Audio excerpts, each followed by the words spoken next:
आ दस्तावेज लेके आया, दस्तावेज लेके आया। मंत्री जी 7,000 करोड़ की लुट पिछले 5 सालों च हुई है। मंत्री जी एक मिनट, छड्डोगे कि नहीं छड्डोगे? होई होनी है लुट, जेड़ी लुट हुई है पहला ये लैके आउण 20,000 करोड़ रुपया। मैं ये कहा मैं सदन दे विच नहीं आवांगा जे 20,000 करोड़ रुपए का इन्होंने रेवेन्यू आ गया तो नहीं आवांगा। ये दसे राजशाही दे विच कितनियां खड्डां जे नहीं ते अपने मैंबर भेजे स्पीकर साहब मैं राजशाही च खड्डां पुट्टियां दिखा देना, ये मेरे नाल चलो कौन पुट के लै गया। इन्होंने एक बार उत्थे बड़ा वड्डा मुद्दा चुक्या, पीलीगन माइनिंग होंदी है दरिया ते भी पहुंच गए ते 1.5 साल जो अजे रहिंदा सी ते बाद च 1.5 साल च बोले ही नहीं।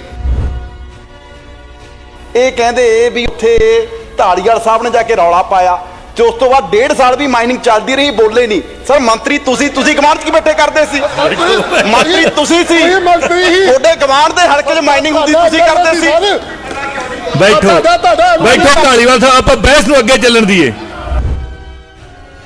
कोई अप्रूवल भी नहीं की गई है। बहुतियां खड्डां मेरे हल्के च है, चंदपुर बेला 10 ग्राई सूरेआल जिंदापुर मालेआल। सानू कोई डर खौफ नहीं तुहाडा, मेरी गल सुन लो काका, सानू कोई डर खौफ नहीं तुहाडा, चंगी गल। बजट ते बोल रहा तो सब तो पहला जिहड़ा वाइट पेपर स्पीकर साहब जिहड़ा पेश किया मेरे वड्डे वीर फाइनैंस मिनिस्टर हरपाल चीमा जी ने, जो मैं इनू पढ़िया तो मैनू ऐ लग्या कि शायद ये पंजाब की त्रासदी है जी। वो पंजाब जिन इन्नियां माड़ा सहियां, पार्टीशन की वंड सही पर उस तो बाद भी खड़ा होया। 1980 तक साडे सिर ते सिर्फ 1,000 करोड़ करजा सी, 2011-12 दे विच 83,000 करोड़ करजा सी। ते स्पीकर साहब, मानयोग स्पीकर साहब, जो पंजाब असीं भज नहीं रहे अपनी जिम्मेदारी तो, बिल्कुल नहीं भज रहे, पर दस रहे हैं ਇਹ ਕਿਦਾਂ ਦਾ ਪੰਜਾਬ ਸਾਨੂੰ ਦਿੱਤਾ ਗਿਆ। ਅੱਜ ਉਹ ਕਰਜ਼ਾ 3 ਲੱਖ ਕਰੋੜ ਤੋਂ ਪਾਰ ਹੋ ਗਿਆ। ਸਪੀਕਰ ਸਾਹਿਬ ਕਰਜ਼ਾ ਲਿਆ ਜਾਂਦਾ ਹੈ, ਮੇਰੀ ਗੱਡੀ ਲੋਨ ਤੇ ਹੈ, ਜਿਸ ਦਿਨ ਉਹਦੀ ਕਿਸ਼ਤ ਆਉਂਦੀ ਹੈ ਮੈਨੂੰ ਬੜਾ ਦੁੱਖ ਹੁੰਦਾ, ਪਰ 29 ਦਿਨ ਮੈਂ ਉਸ ਗੱਡੀ ਦਾ ਆਨੰਦ ਮਾਣਦਾ।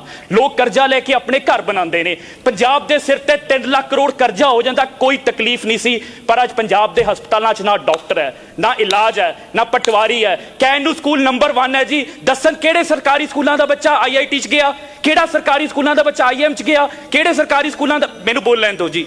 3 ਲੱਖ मेरा हल्का जी अनंदपुर साहब 100 किलोमीटर दूर, 100 किलोमीटर दूर जी सानू आना पैंदा PGI। ਉਹੀ ਗੱਲ ਸਾਡੇ ਮੁੱਖ ਮੰਤਰੀ ਸਾਹਿਬ ਮਾਨ ਸਾਹਿਬ ਨੇ ਕੀਤੀ, ਹਸਪਤਾਲ ਰੈਫਰੈਂਸ ਸੈਂਟਰ ਬਣੇ ਹੋਏ ਜੀ। ਇਹ 3 ਲੱਖ ਕਰੋੜ ਕਿੱਥੇ ਚਲਾ ਗਿਆ? ਮੇਰੇ ਹਲਕੇ ਦੇ ਵਿੱਚ 3 ਨਗਰ ਕੌਂਸਲਾਂ ਨੇ, ਹਰ ਨਗਰ ਕੌਂਸਲ 'ਚ ਕਰੋੜਾਂ ਰੁਪਏ ਦੀ ਲੁੱਟ ਹੋਈ ਹੈ ਪਿਛਲੇ 5 ਸਾਲਾਂ 'ਚ। ਤੇ ਮੈਂ ਦਾਅਵੇ ਨਾਲ ਕਹਿ ਸਕਦਾ ਸਾਰੇ ਮੈਂਬਰ ਸਾਹਿਬਾਨ ਦੱਸ ਦੇਣ ਸਾਰਿਆਂ ਦੇ ਹੋਈ ਹੈ ਕਿ ਨਹੀਂ ਹੋਈ ਹੈ। ਸਰ ਸਾਰੇ ਜਿਹੜੇ ਪੰਚਾਇਤਾਂ ਦੇ ਫੰਡਾਂ ਦੇ ਵਿੱਚੋਂ ਉਹਦੇ 'ਚ ਲੁੱਟ ਹੋਈ ਹੈ ਕਿ ਨਹੀਂ ਹੈ ਜੀ? पता तो होवे जी 3 लाख करोड़ रुपया होया कित्थों? राजा वड़िंग जी ने बहुत वड्डी स्टेटमेंट दी, मेरे वड्डे भाई है, मैं सत्कार करदा, चंगे राजनेता ने। ये कहंदे जे अगर 20,000 करोड़ इकट्ठा कर देंगे तो मैं कभी सदन च नहीं बढ़ूंगा। ठीक है भाई जी, पर मेरी थानू बेनती है जी, मैं कुछ ये दसना चाहता थानू आंकड़े। पिछले 20 सालां दे विच जो माइनिंग चो रेवेन्यू इकट्ठा होया 2002-03 च 7 करोड़, 2003-04 च 11 करोड़, 2004-05 च 11 करोड़, 6 च 11 करोड़, 7 ਦੇ ਵਿੱਚ 13 ਕਰੋੜ, 8 ਦੇ ਵਿੱਚ 35 ਕਰੋੜ, 9 ਦੇ ਵਿੱਚ 36 ਕਰੋੜ, 10 ਦੇ ਵਿੱਚ 61 ਕਰੋੜ, ਫਿਰ 36 ਕਰੋੜ, ਫਿਰ 13 ਚ ਫਿਰ 19 ਕਰੋੜ, ਫਿਰ 13-14 ਚ 43 ਕਰੋੜ, 14-15 86 ਕਰੋੜ, 15-16 56 ਕਰੋੜ, ਫਿਰ 42 ਕਰੋੜ, ਫਿਰ 123 ਕਰੋੜ, 17-18 ਚ, ਫਿਰ 18-19 ਚ 38 ਕਰੋੜ, ਫਿਰ 19 ਵਿੱਚ 110 ਕਰੋੜ, ਫਿਰ 2020-21 ਚ 178 ਕਰੋੜ ਤੇ 2021-22 ਚ 150 ਕਰੋੜ। ਪਿਛਲੇ 20 ਸਾਲਾਂ ਦੇ ਵਿੱਚ सिर्फ 1,083 करोड़ माइनिंग चो आया। पिछले 20 सालों के जे अनुमान ला लीए तो उत्ते कंपाउंड इंटरस्ट कर लीए तो 40,000 करोड़ की लुट हुई है। तो पिछले 5 सालों के 7,000 करोड़ की लुट थोड़े सरकार ने की है। हाउस छड्डोगे कि नहीं छड्डोगे? 7,000 बह जाओ, हुण मेरे सुन लैन दो जी। आ दस्तावेज लेके आया, दस्तावेज लेके आया।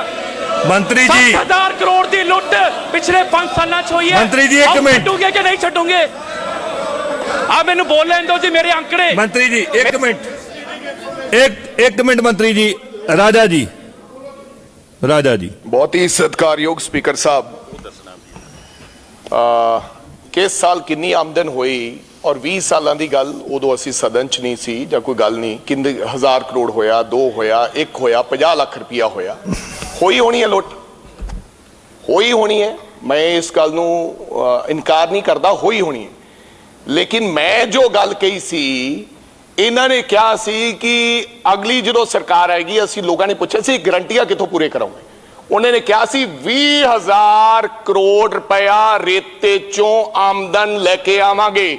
ਜਿਹੜੀ ਲੁੱਟ ਹੋਈ ਹੈ ਪਹਿਲਾਂ, ਇਹ ਲੈ ਕੇ ਆਉਣ 20,000 ਕਰੋੜ ਰੁਪਇਆ। ਮੈਂ ਇਹ ਕਿਹਾ ਮੈਂ ਸਦਨ ਦੇ ਵਿੱਚ ਨਹੀਂ ਆਵਾਂਗਾ ਜੇ 20,000 ਕਰੋੜ ਰੁਪਏ ਦਾ ਇਹਨਾਂ ਨੇ ਰੈਵਨਿਊ ਆ ਗਿਆ ਤਾਂ ਨਹੀਂ ਆਵਾਂਗਾ।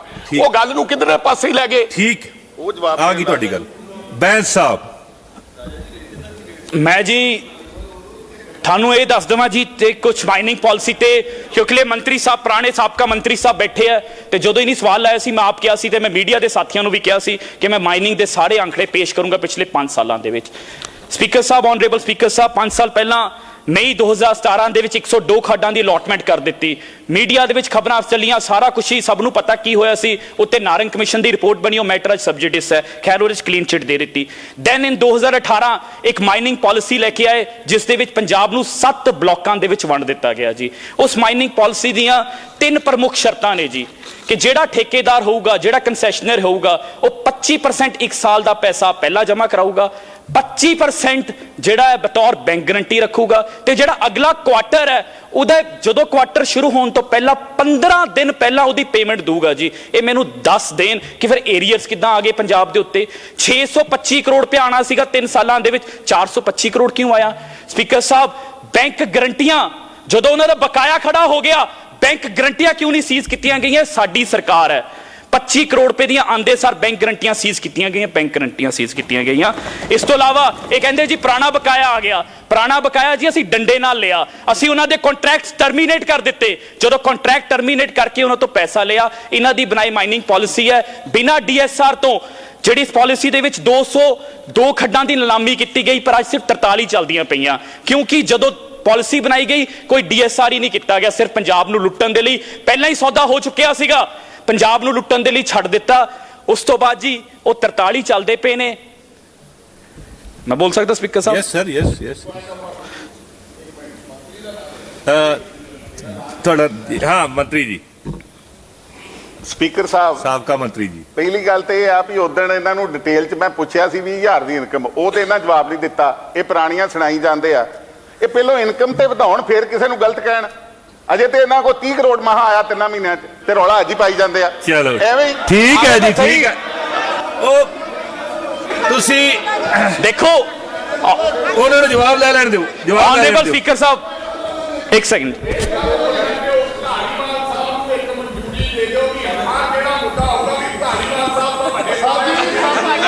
ਚਲੋ 1 ਮਿੰਟ ਰਾਜਾ ਜੀ, ਚਲੋ ਠੀਕ ਹੈ। ਬੈਠੋ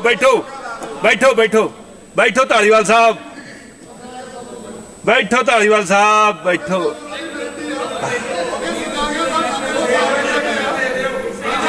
ਦਿਓ ਧਾਲੀਵਾਲ ਸਾਹਿਬ, ਇਹ ਦੱਸੇ ਰਾਜ ਸਾਹਿਬ ਦੇ ਵਿੱਚ ਕਿੰਨੀਆਂ ਖੱਡਾਂ ਜੇ ਨਹੀਂ ਤੇ ਆਪਣੇ ਮੈਂਬਰ ਭੇਜੇ। ਸਪੀਕਰ ਸਾਹਿਬ, ਮੈਂ ਰਾਜ ਸਾਹਿਬ 'ਚ ਖੱਡਾਂ ਪੁੱਟੀਆਂ ਦਿਖਾ ਦਿੰਦਾ।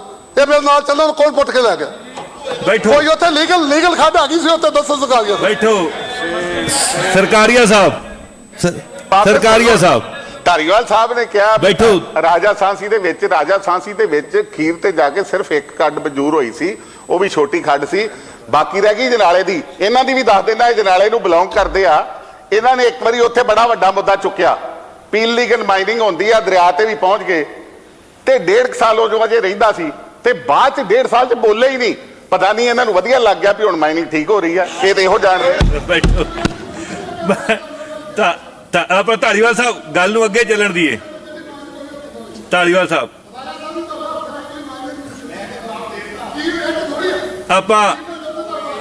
ਆਪਾਂ ਧਾਲੀਵਾਲ ਸਾਹਿਬ ਇਹਨੂੰ ਦਵੱਲੀ ਨਹੀਂ ਕਰਨੀ ਬਹਿਸ ਨੂੰ, ਚੇਅਰ ਨੂੰ ਐਡਰੈਸ ਕਰੋ।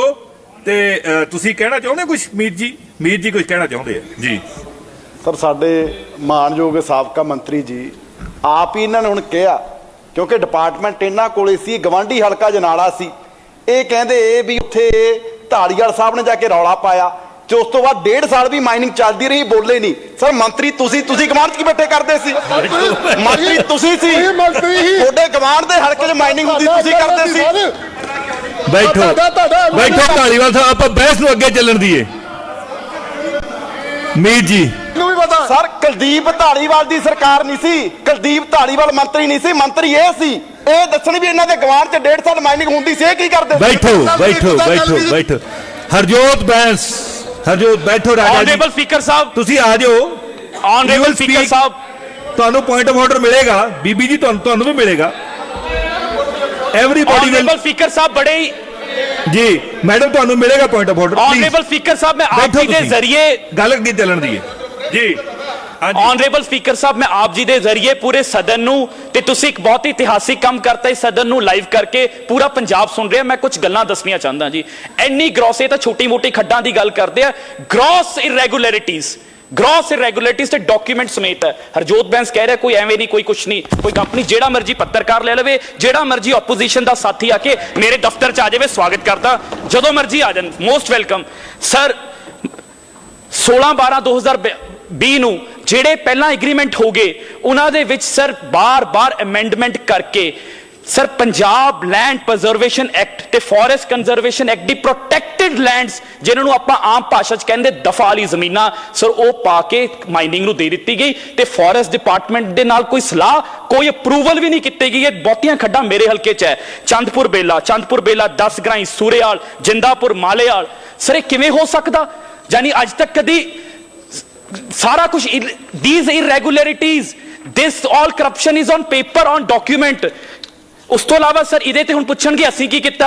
Sir 18 officers I have suspended and I have written to the vigilance bureau ਕਿ time bound inquiry sir, time bound inquiry. Sir not only this, ਇੱਕ ਹੋਰ ਸਰ ਬਹੁਤ ਵੱਡਾ ਇੱਕ ਬਲਾਕ ਹੈ ਜੀ, block number Mohali, Patiala, Fatehgarh Sahib. Sir ਇਹਨਾਂ ਨੇ ਜਿਹੜੀ ਸਕੀਮ ਜਿਹੜੀ ਪਾਲਿਸੀ ਬਣਾਈ ਸੀ ਉਹਦੇ ਵਿੱਚ ਕਿਹਾ ਸੀ ਕਿ ਇਹ ਸਾਡੀਆਂ ਸਾਈਟਾਂ ਨੇ ਤੇ ਜਿਹੜਾ ਵੀ ਬੰਦਾ ਇਹ ਖੱਡਾਂ ਲੈਣਾ ਚਾਹੁੰਦਾ ਉਹ ਜਾ ਕੇ ਪਹਿਲਾਂ ਦੇਖ ਲਵੇ, ਉਹਦੀ ਜ਼ਿੰਮੇਵਾਰੀ ਹੋਊਗੀ। ਕੱਲ ਨੂੰ ਉੱਥੋਂ ਮਟੀਰੀਅਲ ਨਿਕਲਦਾ ਨਹੀਂ ਨਿਕਲਦਾ, ਪੰਜਾਬ ਸਰਕਾਰ ਦੀ ਕੋਈ ਰਿਸਪੌਂਸਿਬਿਲਿਟੀ ਨਹੀਂ। But sir very sadly Mohali, Patiala, Fatehgarh Sahib block ਦੇ ਵਿੱਚ ਆਫਟਰ ਗਿਵਿੰਗ ਠੇਕੇਦਾਰ ਉਹ ਇਲੀਗਲ ਮਾਈਨਿੰਗ ਕਰਦਾ ਰਿਹਾ, ਪਰ ਜਦੋਂ ਉਹਦੇ ਏਰੀਅਰਸ ਡਿਊ ਆਏ ਤਾਂ ਉਹ ਕਹਿ ਦਿੱਤਾ ਗਿਆ। ਆਨਰੇਬਲ ਸਪੀਕਰ ਸਾਹਿਬ ਇਹ ਬੜੀ ਗੰਭੀਰ ਗੱਲ ਹੈ ਜੀ। ਆਨਰੇਬਲ ਸਪੀਕਰ ਸਾਹਿਬ, ਤੁਸੀਂ ਖੈਰਾ ਸਾਹਿਬ ਤੁਹਾਨੂੰ ਬਹੁਤ ਸੁਣਿਆ ਸੀ, ਮੈਨੂੰ ਵੀ ਸੁਣ ਲਓ। ਤੁਸੀਂ ਪੁੱਛਿਆ ਸੀ, ਬੇਨਤੀ ਹੈ ਤੁਸੀਂ ਪੁੱਛਿਆ ਸੀ। ਨਹੀਂ ਮੈਂ ਤੁਹਾਨੂੰ ਵੀ ਸੁਣਾਉਣਾ ਚਾਹੁੰਦਾ ਜੀ। ਸਰ ਇਸ ਬਲਾਕ ਦੇ ਵਿੱਚੋਂ ਜਦੋਂ ਉਹਦੇ ਏਰੀਅਰਸ ਡਿਊ ਹੋਏ, ਇੱਕ 4 ਮੈਂਬਰੀ ਕਮੇਟੀ ਬਣਾ ਕੇ ਡਿਪਾਰਟਮੈਂਟ ਦੇ ਹੱਥ ਵੜ ਦਿੱਤੇ, ਪੰਜਾਬ ਸਰਕਾਰ ਦੇ ਹੱਥ ਵੜ ਦਿੱਤੇ। ਉਹਨੇ ਕਹਿ ਦਿੱਤਾ ਹਾਂ ਜੀ ਜਿਹੜੀਆਂ ਅਸੀਂ ਖੱਡਾਂ ਦਿੱਤੀਆਂ ਸੀ ਇੱਥੇ ਵਾਕਈ ਉਹ ਨਹੀਂ ਸੀਗਾ, ਇੱਥੇ ਮਟੀਰੀਅਲ ਨਹੀਂ ਸੀਗਾ। ਔਨ ਦਾ ਪੈਰਲਲ ਉੱਥੇ ਇਲੀਗਲ ਮਾਈਨਿੰਗ ਦੇ ਪਰਚੇ ਹੋਏ ਆ। ਸਰ ਇਹ ਜਦੋਂ ਪਾਲਿਸੀ ਪਹਿਲਾਂ ਆ ਗਈ ਸੀ, it was the responsibility of the ਠੇਕੇਦਾਰ। ਅਸੀਂ ਉਹਦਾ ਮਾਲ ਨਹੀਂ ਪੂਰਾ ਕਰਕੇ ਦੇਣਾ ਸੀ, ਫਿਰ ਉਹਦਾ ਮਾਲ ਪੂਰਾ ਕਰਨ ਦੇ ਲਈ ਪੁਆਇੰਟ ਆਫ ਆਰਡਰ। ਸਪੀਕਰ ਸਾਹਿਬ, ਇਹ ਹਰ ਗੱਲ ਸਾਡੀਆਂ ਉਣਤਾਈਆਂ ਤੇ ਦੱਸੀ ਜਾਂਦੇ ਆ ਕਿ ਆਹ ਕੁਝ ਹੋਇਆ, ਪੈਸੇ ਨਹੀਂ ਆਏ, ਇਨਕਮ ਨਹੀਂ ਹੋਈ। ਪਰ ਇਨਕਮ ਵਧਾਉਣ ਤੇ ਸਹੀ, ਇਹ ਇਨਕਮ ਵਧਾਉਣ, ਪੈਸੇ ਵਧਾਉਣ ਤੇ ਫਿਰ ਸਾਡੇ ਨਾਲ ਗੱਲ ਕਰਨ। ਅੱਜ ਕਿਸ ਤਰ੍ਹਾਂ ਬੋਲੀ ਜਾਂਦੇ ਆ ਉਹ ਯਾਰ, ਇੱਕ ਬੰਦੇ ਨੂੰ ਇੱਕ ਮਿੰਟ ਜੀ, ਪਹਿਲਾਂ ਪੈਸੇ ਤੇ ਵਧਾਉਣ ਵੀ।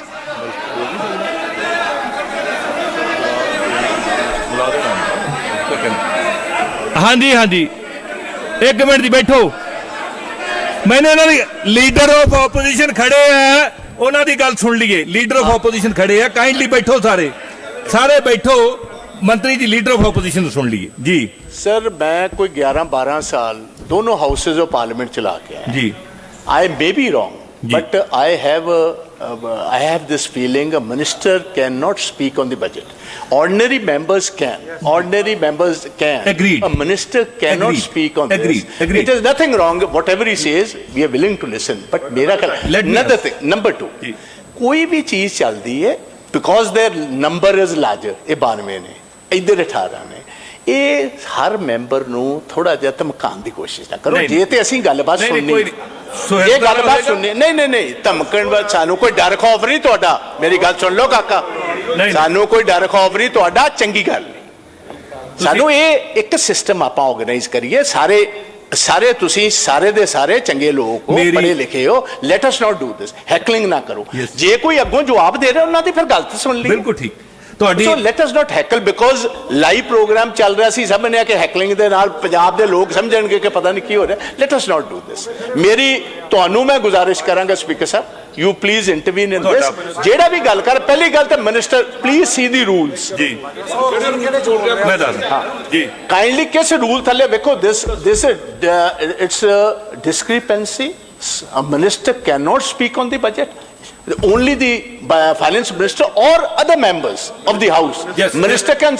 Only minister and the let me answer it. Please. ਮੈਂ ਜਵਾਬ ਦੇਵਾਂ ਤੁਹਾਨੂੰ हाँ जी, sure. ਸਰ ਇਹ ਮਾਨਯੋਗ ਆਪੋਜੀਸ਼ਨ ਦੇ ਕੁਝ ਮੈਂਬਰਸ ਵੱਲੋਂ ਹੀ ਕਿਹਾ ਗਿਆ ਸੀ ਕਿ ਉਹ ਜਵਾਬ ਦੇਣ ਤੇ ਮੈਂ ਤੁਹਾਨੂੰ ਉਸ ਸਮੇਂ ਕਿਹਾ ਸੀ ਇੱਕ ਮਿੰਟ ਮੈਂ ਤੁਹਾਨੂੰ ਉਸੇ ਸਮੇਂ ਕਿਹਾ ਸੀ ਵੀ ਬਜਟ ਸਪੀਚ ਦੇ ਵੇਲੇ ਜਦੋਂ ਬਜਟ ਦੀ ਬਹਿਸ ਹੋਏਗੀ ਉਦੋਂ ਉਹਨਾਂ ਨੂੰ ਐਕਸਕਲੂਸਿਵ ਮੌਕਾ ਦਿੱਤਾ ਜਾਊਗਾ ਤੁਹਾਡੇ ਸਵਾਲਾਂ 'ਚ ਜੇ ਤੁਸੀਂ ਨਹੀਂ ਲੈਣਾ ਜਵਾਬ ਤਾਂ ਇਟਸ ਓਕੇ ਜੇ ਤੁਸੀਂ ਜਵਾਬ ਨਹੀਂ ਲੈਣਾ ਜੇ ਤਾਂ ਤੁਸੀਂ ਜਵਾਬ ਲੈਣਾ ਚਾਹੁੰਦੇ ਹੋ then I'll let him complete ਜੇ ਤੁਸੀਂ ਨਹੀਂ ਲੈਣਾ ਚਾਹੁੰਦੇ ਦੈਨ ਠੀਕ ਹੈ It was on your request